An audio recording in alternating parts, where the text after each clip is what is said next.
wahai Umar, sungguh saya senang apabila nikmatku itu diakhirkan oleh Allah Subhanahu wa Ta'ala.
Bismillahirrahmanirrahim. Wala hawla wala quwwata illa billahil aliyyil azim. Bismillahirrahmanirrahim. Wala hawla wala quwwata illa billahil aliyyil azim. Bismillahirrahmanirrahim. Wala hawla wala quwwata illa billahil aliyyil azim.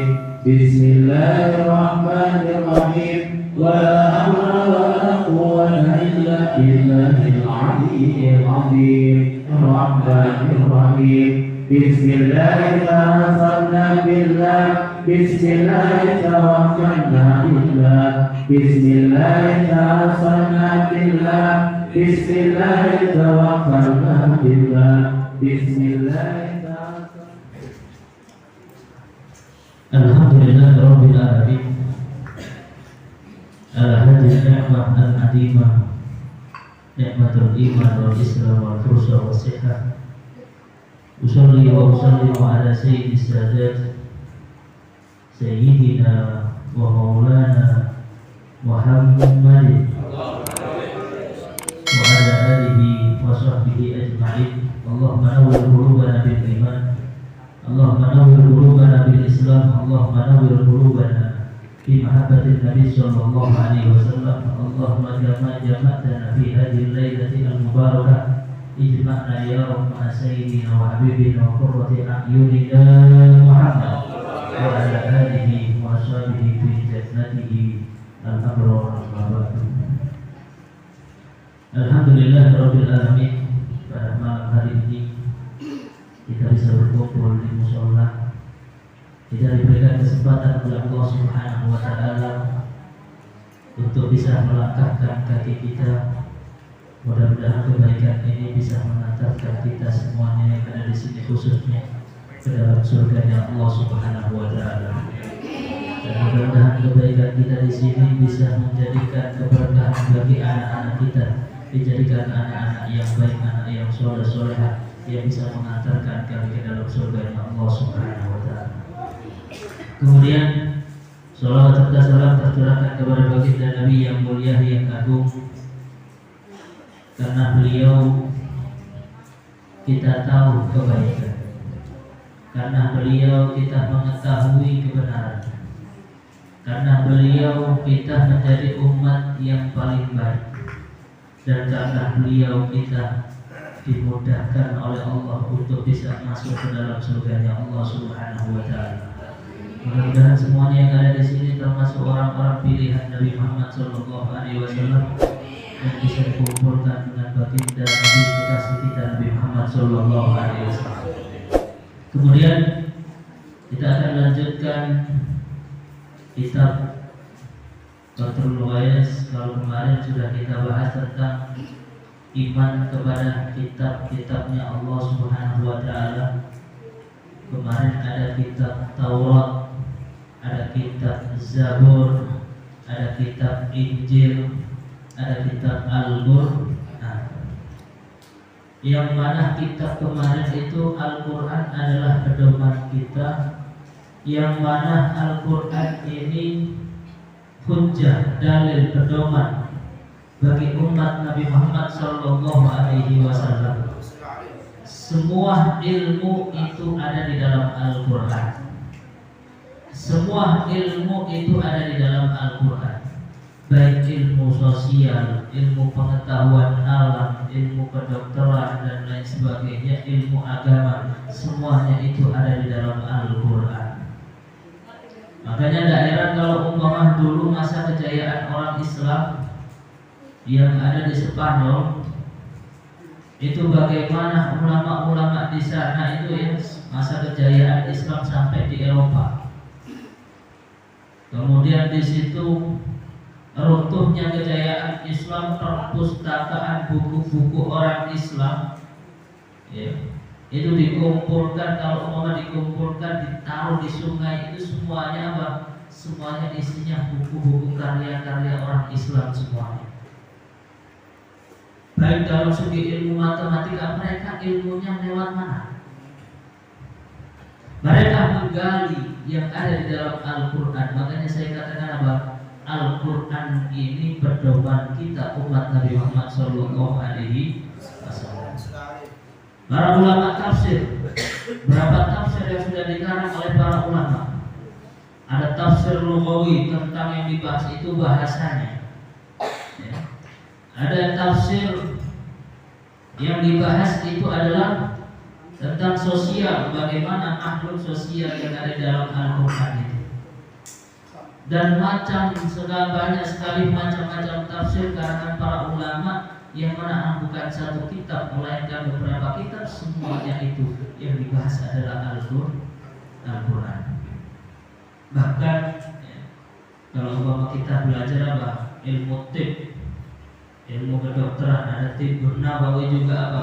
Juga dibahas di dalam Al-Qur'an. Jadi semuanya tentang ilmu itu ada di dalam Al-Qur'an.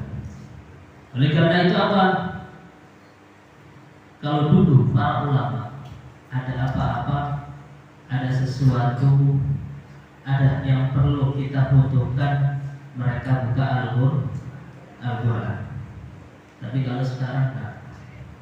Kalau kita butuh sesuatu, butuh apa-apa, kalau lagi apa, itu yang kita pedoman kita, pegangan kita itu apa, Bu?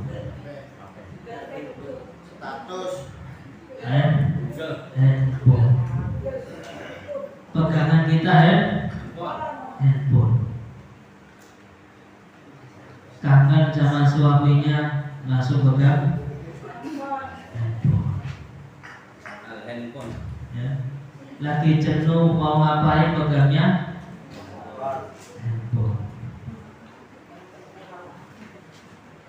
Apapun kegiatan kita, pedoman kita sekarang ya handphone. Sekarang ada kalau orang yang apa namanya sekarang itu orang-orang yang kaya, mereka nggak pegang uang, nggak pegang uang. Coba kalau umpamanya tanya orang dia bawa uang berapa, nggak pegang uang dia, bawanya apa? Handphone. Semuanya sudah ada di dalam handphone. Ya. Mau pembayaran apapun bisa melalui listrik lewat, pulsa lewat, semuanya lewat handphone semuanya sekarang. Ya. Sampai Al-Quran juga ada di dalam handphone. Roti pun atas yang biasanya pakai kertas sekarang pakai handphone. Ini handphone. Jadi sekarang pegangan kita itu handphone. Mau apa-apa handphone, mau apa-apa handphone. Kalau dulu para ulama pegangannya adalah Al-Quran, nggak heran kalau mereka para ulama-ulama dahulu ya satu hari bisa khatam 30 kali khataman, itu nggak heran.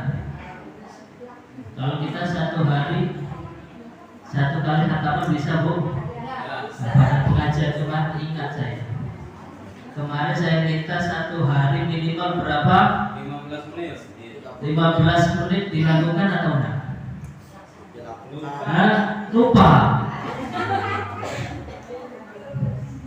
Ngomong padahal ngomong itu sampai jam 10 lewat. Ternyata lupa. Ya. Enggak heran mereka para ulama khatam sampai 30 kali khatam. Enggak heran kalau sekarang anak muda, karena apa pegangannya sekarang itu handphone. Nah, enggak heran mereka itu pegang handphone sampai berjam-jam. 1 jam, 2 jam enggak terasa. Ya. 1 jam, 2 jam enggak terasa. Bahkan kalau mau sudah main handphone, kira-kira omongan orang tuanya didengar atau enggak? Nunggu dulu tangguh. Kalau sudah nge-game anak-anak itu, kalau udah nge-game sudah lupa. Ya. Dipanggil orang tuanya, dipanggil orang yang lebih tua, ada tamu pun, kalau sudah nge-game lupa. Tanggung nanti dulu, ini mau kalah. Ini sekarang zamannya seperti itu. Jadi kalau memang sekarang zamannya itu handphone, maka apa? Arahkan handphone ini pada perkara yang baik. Ya, arahkan handphone ini pada perkara yang baik. Susah sekali sekarang itu ya. Anak nggak pegang handphone karena apa? Orang tuanya pun menyetujui untuk pegang handphone. Kita nggak tega kalau umpama di rumah ada anak nangis, minta handphone dikasih nggak kira-kira? Dikasih. Sekarang namanya handphone sih. Tapi apa? Handphone di sini tergantung siapa yang pegang. Kalau umpama orangnya baik, maka handphone ini jadi baik. Jadi contohnya kalau sampai gini pakai apa? Pakai handphone, tapi diarahkan dengan yang baik. Daripada nggak jelas, Bu. Kira-kira kalau bapak anak muda zaman sekarang itu foto-foto selfie sendiri ya, itu jelas atau nggak jelas? Ya? Nggak jelas. Kemudian diarahkan yang baik. Ya. Handphone ini akan jadi baik kalau dipegang orang baik. Kebalikannya, handphone ini akan jadi rusak kalau dipegang oleh orang yang rusak. Oleh karena itu ya, kita sebagai orang tua, handphonenya isinya apa, Bu? Handphonenya isinya apa? Al-Quran. Handphonenya isinya apa? Rotibul Atos. Handphonenya isinya apa? Sholawatan. Handphonenya isinya siapa? Ustaz Abdul Khalid Mahfud. Ya, handphonenya diisi-isi yang baik. Jangan handphone ini apa? Diisinya dengan perkara-perkara yang baik. Ada orang anak senang apa? Senang dengan elektronik, bisa kita arahkan. Ya. Jadi bisa dia itu membuat program, bukan apa? Main game. Kalau umpama orang itu anak itu kok jadi senangnya apa? Teknologi, kemudian apa? Kemudian kok dia bisa membuat game, dapat uang enggak? Dapat uang. Anak pintar kemudian apa? Dia bisa membuat program aplikasi, manfaat enggak? Manfaat. Ya. Oleh karena itu apa? kita, anak-anak kita harus awasi. Kalau memang kita sudah memberikan handphone, maka apa? Kita harus awasi apa yang dilakukan oleh anak kita. Apa yang dilakukan oleh anak kita? Kadang mohon maaf, di kamar sendirian, nggak keluar kamar, masya Allah, dikira anak ini kusuk, nggak pernah keluar, senangnya di kamar. Tapi apa? Di kamarnya malah mohon maaf melakukan perkara-perkara yang tidak diridhai oleh Allah Subhanahu wa Ta'ala. Oleh karena itu apa? Kalau kita sudah ngasih handphone, maka apa? Kita harus jaga anak-anak kita. Kita pantau apa yang dilihat, apa isinya, apa yang dilakukan. Ya, itu. Kemudian, ya, tadi saya katakan kalau dulu para ulama mendapatkan banyak ilmu, mendapatkan banyak keberkahan, mendapatkan banyak manfaat lewat Al-Quran. Sampai kapanpun ya, Al-Quran sampai sekarang pun, sampai nanti sampai hari akhir, hari kiamat, Al-Quran akan memberi manfaat pada siapapun yang mau, yang mau. Kalau nggak mau ya sudah. Kalau nggak mau ya sudah. Jadi Al-Quran akan memberikan manfaat kepada siapapun yang mau. Baik orang itu paham artinya ataupun tidak paham artinya, itu Al-Quran pasti memberikan manfaat. Orang kalau umpama bacaannya Al-Quran sama bacaannya itu bacaan bacaan komik doang, bacaan cerita-cerita koran, kira-kira mulutnya itu berkah mana? Mulutnya berkah mana, Bu? Berkah Al-Quran. Al-Quran itu buatan siapa? Kalau Allah. Komik, koran, mana sih? Oh, nanti kalau umpama nggak baca koran, kita ketinggalan zaman. Kalau Al-Quran nggak baca Al-Quran, nanti kebalikannya.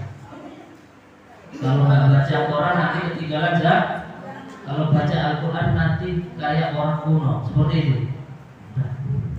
Al-Quran sampai kapanpun memberikan manfaat. Semua ya, ilmu ada di dalam Al-Quran. Semua kejadian yang bisa diambil pelajaran itu semuanya ada di dalam Al-Quran. Kemudian Al-Quran diturunkan kepada Nabi Muhammad SAW. Mas'alatun idza qila laka wa kaifa tu'minu bil anbiya. Udah tahu halamannya nggak, Bu?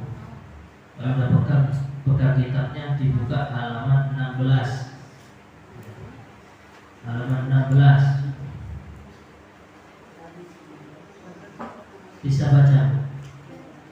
Insya Allah bisa. Pokoknya bisa aja. Nggak bisa baca, dibuka aja udah. Yang penting dibuka. Mas'alatun idza qila laka wa kaifa tu'minu bil anbiya. Ada suatu masalah, pertanyaan apabila diucapkan kepada kalian, bagaimana iman kepada para nabi? Fal jawabu, maka jawabannya anna awwalal anbiya'i Adamu alaihi salam wa akhiruhum sayyiduna Muhammadun sallallahu alaihi wasallam. Maka jawabannya kita iman kepada para nabi. Yang pertama itu Nabi Adam. Nabi itu sangat banyak. Akan tetapi yang wajib kita ketahui adalah 25 nabi. Yang pertama Adam alaihissalam. Nabi Adam alaihissalam, bapak kita semuanya. Nabi Adam alaihissalam. Wa akhiruhum sayyiduna Muhammad. akhirnya adalah Nabi Muhammad Sallallahu Alaihi Wasallam. Nah, ini Nabi Muhammad yang paling terakhir. Yang pertama Nabi Adam, yang paling terakhir adalah Nabi Muhammad Sallallahu Alaihi Wasallam. Semua para nabi itu ngapain? Kulluhum kanu mukhbirina, nasihina, sadiqina, muballighina, amirina, nahina, umana Allah Ta'ala. Semua para nabi itu satu, mukhbirin, memberikan kabar, baik itu kabar baik ataupun kabar yang buruk. Ini para nabi. Kabar baik apa?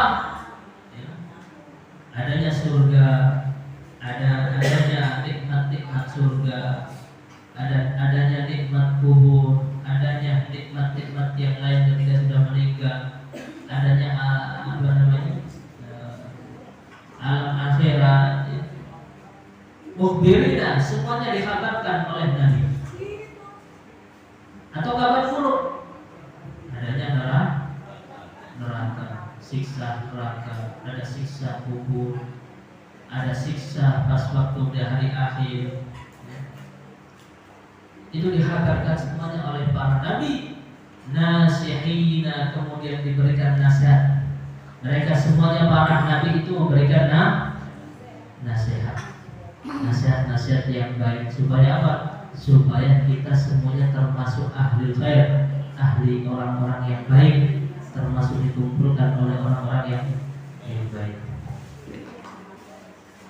Nasihina, memberikan nasihat. Shadiqina, yang mana mereka semuanya itu adalah perkataannya benar semuanya. Kalau memberikan nasihat yang benar, memberikan nasihat kemudian memberikan kabar itu harus benar. Kalau umpama memberikan kabarnya bohong berarti salah. Ya. Shadiqina, kenapa? Mereka itu benar perkataannya.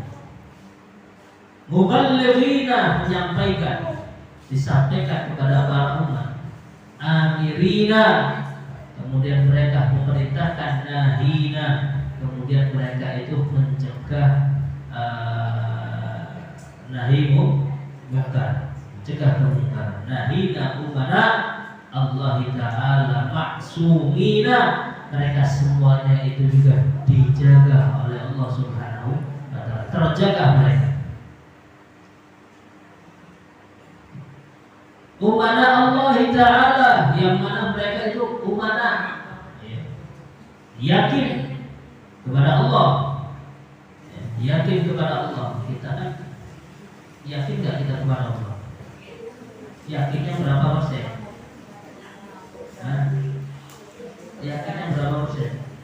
Kalau kita punya uang cuma 10.000, kemudian anak-anak kita itu punya anak 5 uang, kira-kira yakin bisa makan? Yakin bisa makan? Yakin bisa nyekolahkan anak? Oh, cuma uang 10.000. Yakin atau enggak? Saya pernah ngomong kepada ibu. Ya. Uang banyak itu seperti apa? Orang kaya itu seperti apa? Yang namanya orang kaya itu seperti apa? Banyak uang. Terus banyak rumah, banyak tanah, banyak mobil, banyak istri.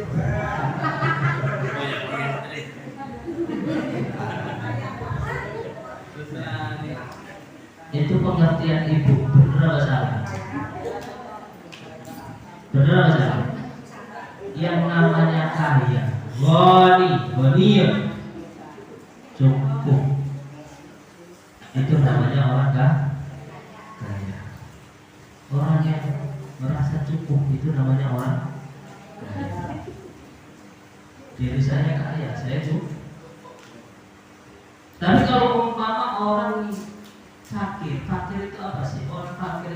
membutuhkan. Jadi dirinya belum merasa cukup. 200.000 kurang, 101 juta kurang, 2 juta kurang. Saya tanya, itu orang kaya enggak? Kayanya saja kaya. Tapi dia belum merasa cukup, masih kurang saja. Sampai kapanpun dia nggak akan merasa senang, karena masih namanya kaya loh.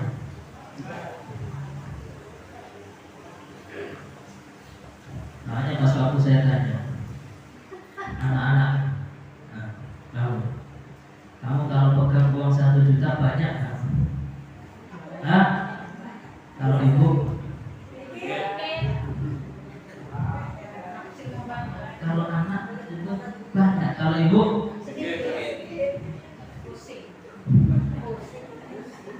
Itu pikiran anak ya 1 juta, oh bisa buat ini wah senang ya Pak. Tapi kalau ibu apa makan aja bu?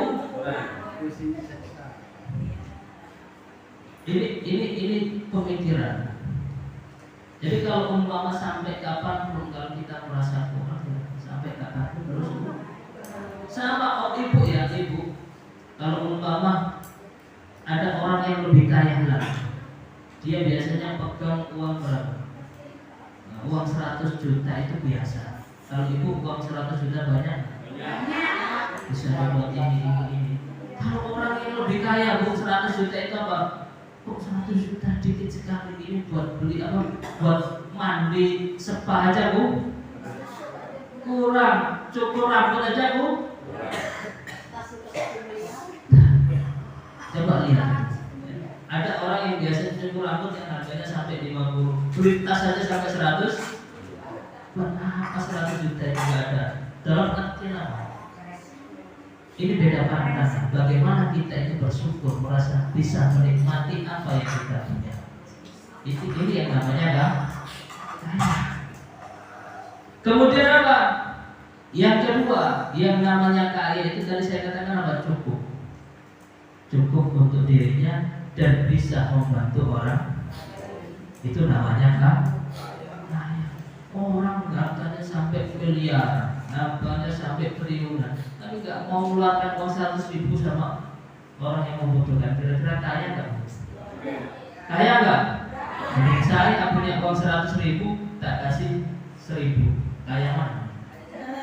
Coba tanya orang yang saya kasih, kaya mana? Hah? Kaya masih. Senang mana orang yang dikasih tadi?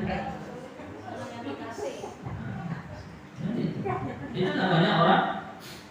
Loh kita itu kadang ada orang ada 500 kasih kita merasa kaya nggak? Merasa kaya nggak? Merasa kaya.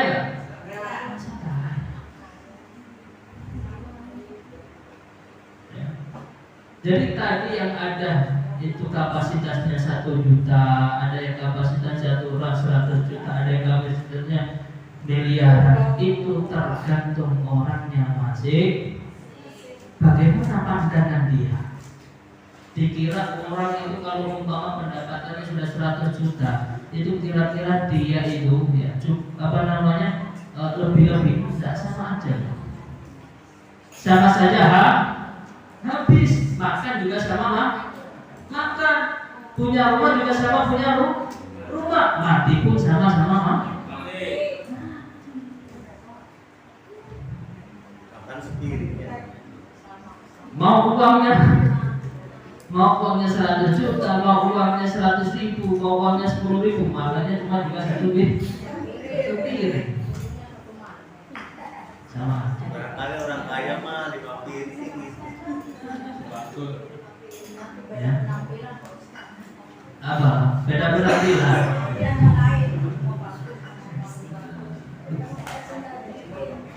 Dan apa? Dan Allah Subhanahu wa Ta'ala itu sudah menjadikan hamba itu masing-masing ada porsinya masing-masing. Makanya apa? Wasiat Allah Subhanahu wa Ta'ala kepada Nabi Musa. Wasiat Allah Subhanahu wa Ta'ala kepada Nabi Musa, apabila datang yang namanya kekayaan, maka katakanlah wahai Musa, Sesungguhnya itu yang datang adalah perkara yang mau menjauhkan kamu dengan Allah Subhanahu wa Ta'ala. Kalau datang yang namanya kefakiran, apa jawabannya? Ahlan wa sahlan wa marhaban, selamat datang. Kefakiran ini adalah orang-orang yang mudah untuk masuk surga Allah Subhanahu wa Ta'ala. Makanya orang fakir itu mudah masuk surga, tapi sabar. Kalau nggak sabar ya sama-sama. Hati-hati Bu. Ya hati-hati. Ya sudah fakir nggak sabar, eman. Di dunianya nggak enak, di akhiratnya nggak enak. Makanya hati-hati ibu-ibu ya. Hati-hati. Jadi kalau memang kita fakir, sabar.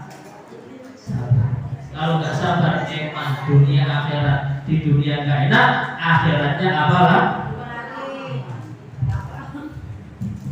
Ya, baik. Jadi semuanya itu diciptakan oleh Allah masing-masing dan bagiannya masing-masing. Yang membedakan apa? Yang membedakan bagaimana dia itu keimanannya kepada Allah Subhanahu wa Ta'ala. Yang membedakan apa? Bagaimana dia itu keyakinannya dengan Allah Subhanahu wa Ta'ala. Pernah suatu ketika Nabi Muhammad ini tidur. Kemudian ada Sayyidina Umar. Jam berapa ini? Kayaknya kapalnya sudah goyang. Sana ngomong, sana belakang ngomong, belakang ada yang ngomong nggak? Kapalnya sudah dikeluarkan plastik aja udah goyang. Ini belum uang 100 ribuan, keluar plastik aja udah goyang, apalagi uang 100 ribuan. Ya, Sayyidina Umar radhiyallahu anhu, beliau melihat Nabi Muhammad SAW ketika bertahmid, melihat Rasulullah itu tidur di bawah. Kalau dulu nggak ada yang namanya keramik, nggak ada. Dulu itu tanah liat, kemudian apa? Rasulullah itu tidurnya di atas tikar. Maka ketika bangun, Sayyidina Umar menangis. Ya Rasulullah, sungguh Raja Persia, Raja Kisra, mereka semuanya duduk di atas emas. Mereka semuanya duduk di singgasana emas. Akan tetapi engkau ya Rasulullah, raja di atas raja. Engkau pemimpin di atas pemimpin. Akan tetapi apa ya Rasulullah, sampai engkau itu tubuhmu itu tercetak ya, bekas-bekas tikar itu ya Rasulullah. Padahal engkau itu adalah pemimpin dari segala pemimpin. Apa jawaban Rasulullah? Wahai Umar, sungguh saya senang apabila nikmatku itu diakhirkan oleh Allah Subhanahu wa Ta'ala. Kalau mereka orang-orang raja-raja Persia, raja Kisra, semuanya nikmatnya diawalkan oleh Allah, tapi saya lebih senang kalau umpama nikmatku diakhirkan oleh Allah Subhanahu wa Ta'ala. Yang mana nikmat yang di akhir itu lebih banyak dibandingkan nikmat dunia. Ini Rasulullah Sallallahu Alaihi. Kalau Rasulullah pengen langsung ya, semua kekayaan yang ada di Makkah, semua kekayaan yang ada di Madinah, semua kekayaan yang ada di muka bumi, semuanya minta Rasulullah untuk dikasihkan oleh Rasulullah, mudah bagi Allah. Tapi Rasulullah minta atau enggak? Kalau kita Bu ditawarin mau jadi kaya kan? Mau minta uang berapa Bu? Udah, kalau mama ibu ngomong langsung dituruti, kira-kira mintanya apa? Masya Allah ya, motor, rumah, apa semuanya. Tapi Rasulullah enggak. Rasulullah kalau nggak punya uang pun Rasulullah enggak. Kalau nggak punya makan pun Rasulullah nggak makan. Sehari 2 hari nggak makan. Rasulullah SAW. Walaupun Rasulullah itu pemimpin utusan Allah, tangannya Allah, tangan kanannya Allah, apabila beliau langsung minta pasti dikabulkan oleh Allah Subhanahu. Tapi Rasulullah itu kayak orang biasa, nggak punya uang, ya udah, nggak ada nasi, nggak ada makanan, ya udah puasa. Itu Rasulullah SAW. Banyak kadang para kekasih Allah itu ada yang sakit, ada yang mohon maaf kurang kaya atau miskin, ada dalam keadaan seperti. Kalau mereka minta kepada Allah langsung bisa. Tapi apa? Mereka melewati dengan kesabaran. Mereka menginginkan nikmat yang akhir, nikmat yang tiada tara, nikmat di akhirat di surga, itu surganya Allah Subhanahu.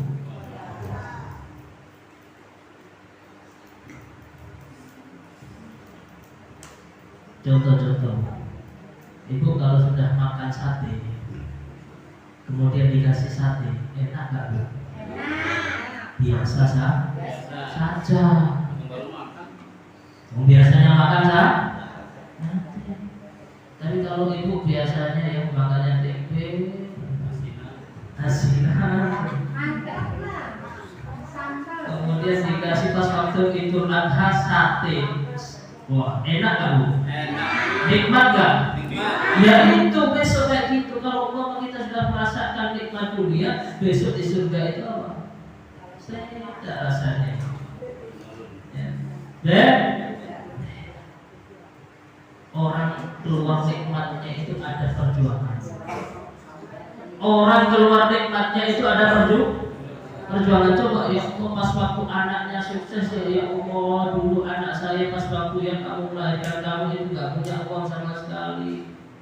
Kadang dapat uang itu 1 bulan 50.000, buat berobat itu sudah habis. Kamu sakit-sakitan terus. Kemudian apa sampai besar ternyata kamu jadi anak yang sukses. Nikmat gak? Nikmat. Jadi nikmat itu terasa apabila ada yang namanya perjuangan. Itu. Kalau nggak ada perjuangan, nggak ada rasanya nikmat, biasa saja. Itu konsepnya. Tapi apa kadang hawa nafsu nggak seperti itu. Hawa nafsu itu menginginkan apa? Terus nggak ada orang senang terus itu bu. Ada orang senang terus.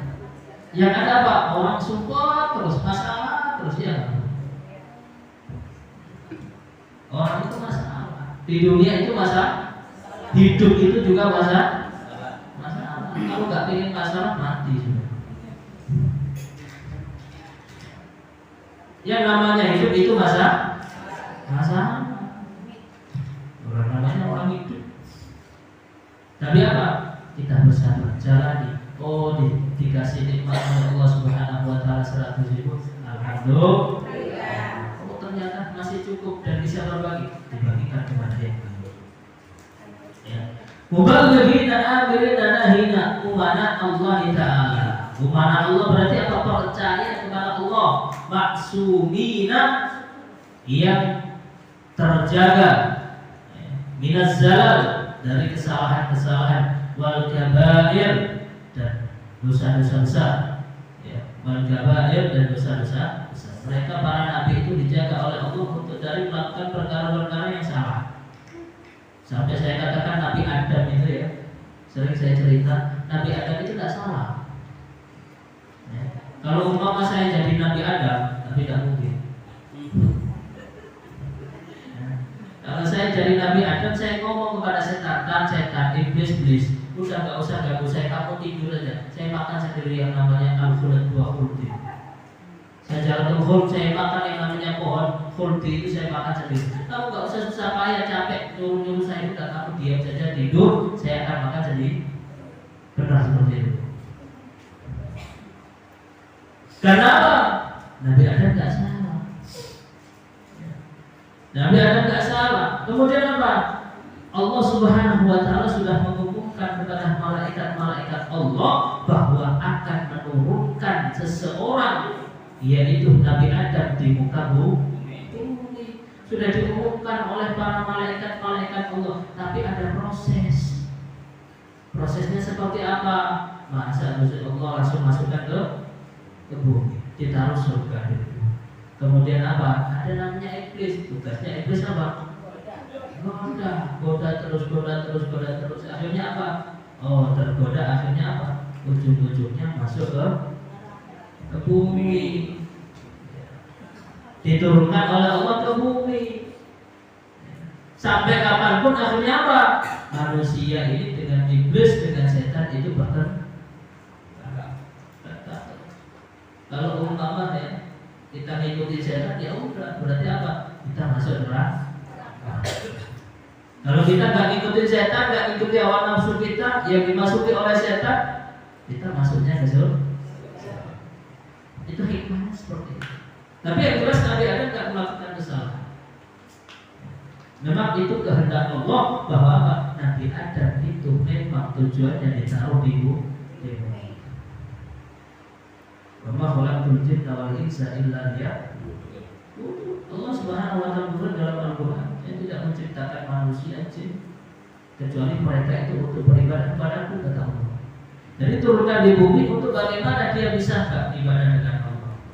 Dia bisa masih iman dengan Allah Subhanahu wa taala. Makanya maksumina bila zalal wal kabair. Mereka para nabi itu dijaga oleh Allah dari melakukan kesalahan-kesalahan, apalagi melakukan dosa. Wa mahabbatuhum syartul iman, cinta kepada para nabi syartul iman, jadi sahnya iman. Kalau kita mohon maaf ya, kok belum cinta sama Nabi Muhammad, wah imannya perlu dipertanyakan. Ya. Karena syarat iman itu adalah harus cinta kepada para nabi. Sekarang harus cinta, kalau kita ya, khususnya cinta kepada Nabi Muhammad Sallallahu Alaihi Wasallam. Kalau ada yang benci sama Nabi salah. Oh saya benci sama Nabi Musa, oh saya benci sama Nabi Isa, oh saya benci sama Nabi Adam, salah. Syaratul iman, apa sih yang namanya syarat itu? Syarat itu apa? Syarat itu sesuatu perkara yang apabila belum dipenuhi maka tidak sah.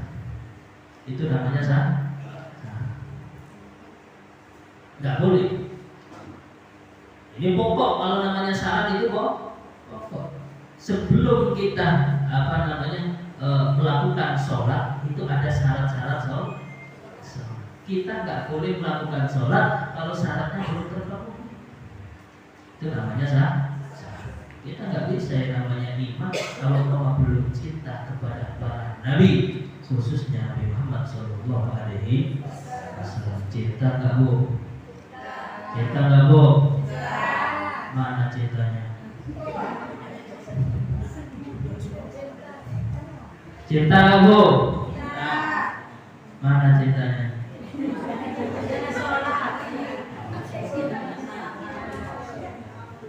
Mau kemarin saya ngomong apa? Saya ngomong baca Quran 15 menit aja lu. Cintanya mana?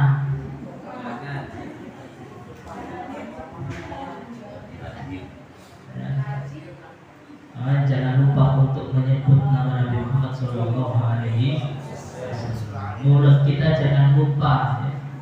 Meskipun akal kita kadang lupa, yang penting nama Nabi Muhammad disebut. Ya. Sallallahu Alaihi Muhammad, Sallallahu Alaihi Sayyidina Muhammad, Sallallahu Alaihi Wasallam. Pada sholat yang baik.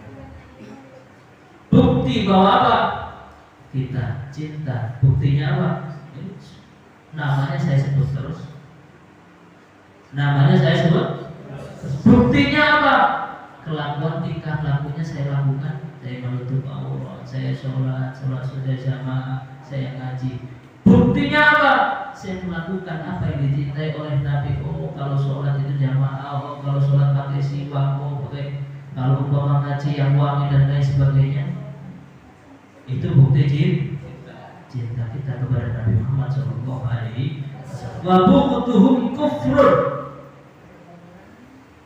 Wa bughduhum kufrun, benci kepada Nabi kafir. Benci kepada Nabi kafir. Malah orang yang benci kepada Nabi Muhammad, bagaimana dia mau menuju Allah kalau umpama nabinya Allah, Nabi Muhammad itu benci, lewat mana dia? Gak ada jalan yang lainnya kecuali lewat Nabi Muhammad. Mau thariqah apapun itu pasti lewatnya Nabi Muhammad. Kalau ada thariqah membenci Nabi, tidak mungkin, sudah pasti salah. Ya. Kenapa? Gak ada jalan lain menuju Allah Subhanahu wa Ta'ala kecuali melalui jalan Nabi Muhammad Sallallahu Alaihi Wasallam. Mudah-mudahan kita semuanya yang ada di sini dijadikan oleh Allah Subhanahu wa Ta'ala pilihan-pilihan umat Nabi Muhammad Sallallahu Alaihi Wasallam, dan dijadikan oleh Allah Subhanahu wa Ta'ala ahli istiqomah, ahli kebaikan, senang dengan kebaikan, mudah melakukan kebaikan dan susah untuk melakukan keburukan. Alhamdulillah wa lakum niyatin sholihah. Al-Fatihah.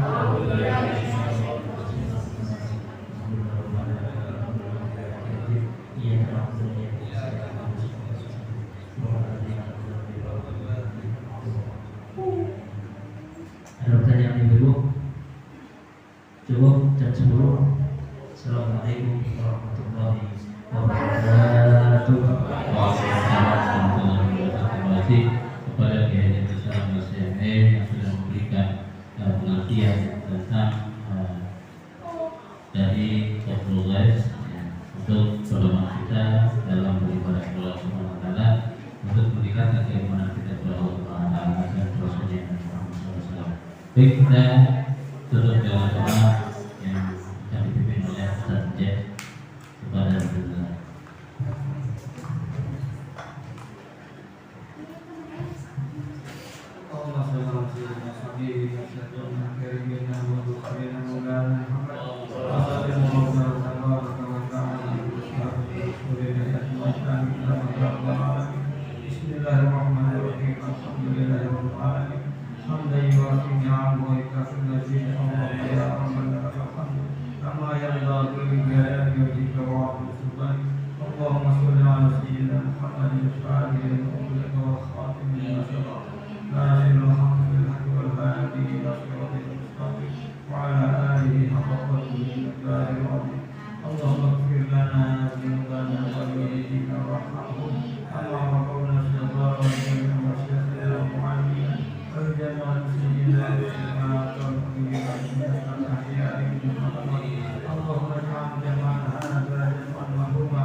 Terima kasih atas semuanya, khususnya Kiai Haji Besar MSME dan juga para